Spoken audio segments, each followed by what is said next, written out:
One of the thrilling things that I believe God has done in our generation is to create a real sense of cooperation between different mission ministries and organizations.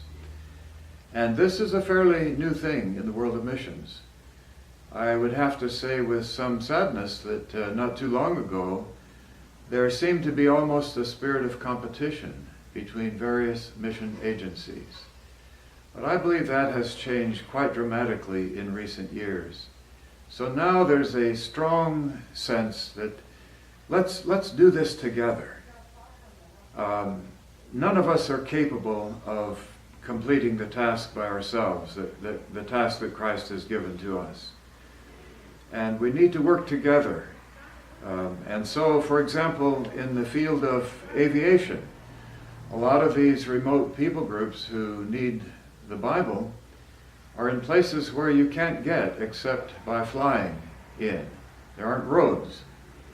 And so in many parts of the world, missionary aviation has a very strong flying program.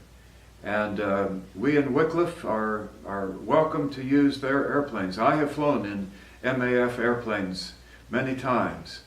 And and on other occasions, Wycliffe's own missionary aviation program called JARS. Maybe we will have the strongest presence in a particular country. And so the missionaries will use our services. But I praise God, there's not a spirit of competition among these various ministries. And another area in which there's a great deal of cooperation between agencies is the provision of schooling for missionaries' children. And in New Guinea, Wycliffe happens to have the strongest school program, so many other mission agencies have built their children's homes at our main center, so their children can have access to the great school program that we have there. But on the other hand, in Brazil, there's another mission agency that has the strong school program, and we and many other agencies send our children to their schools. So both in flying and education, and really in many other ways, there's a wonderful God-generated spirit of let's do it together. And I'm so pleased to see that happen in contrast to what used to be the case. I think when we talk about Bible translation, most of us have an idea that Bible translator would go out there, start with Genesis, end with Revelation. And when we say the Bible has been translated, we think about a complete Bible in a one-book format. What is kind of the average way that it actually works amongst an unreached group? What kind of order most of the time would a translator follow?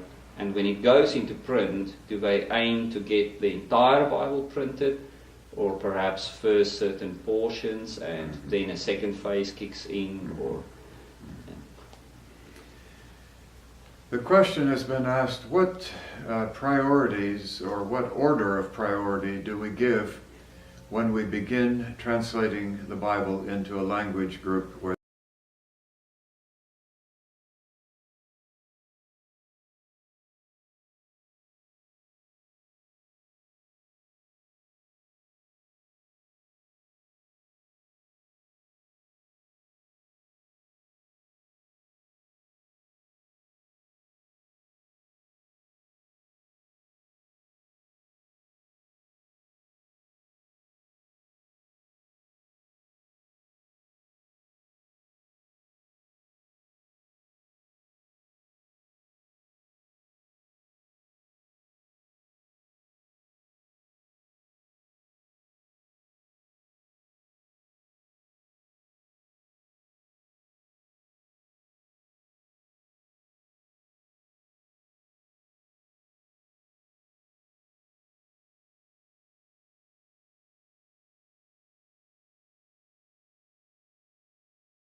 get it printed as fast as it's ready and get it out and distributed into the hands of people. So on the other hand, if you're working in an area where there is already some basic knowledge of God, the God of the Bible, you may not start in Genesis. You may start right at the beginning in one of the Gospels. So different priorities apply to different environments.